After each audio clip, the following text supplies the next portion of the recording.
उसने बिगाड़ा है तुझे, उसकी संगत यही क्लब नहीं भाई, हम दोनों का साथ में प्लान बना है, दोनों के माइंड में एक साथ। बिगाड़ रही है ना अब।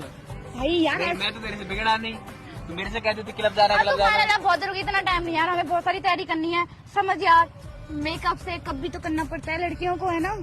बट वो सब तो हमने प्लान किया ना, वही तो है। हाँ वो तुम देख लेंगे। जा रहे हैं। मजाक की शोभा, तुम क्लब नहीं जा रहे हो उसका मतलब नहीं जा रही हो। हाँ यार, जा रहे मजाक कर रहा हैं, था। जा रहे हैं तो जा रहे हैं। जा रहे तो तुम मेरे को क्यों बताया फिर जा रहे हो तो? यार घर पे मम्मा पापा क्या पूछते, तो इसलिए बताना जरूरी था, बता दिया। फिर नचवाओ भी पीछे।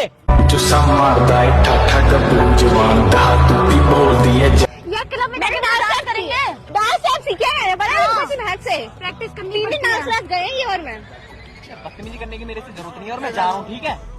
बकवास करने पर मार दूंगा नोट एक मिनट में।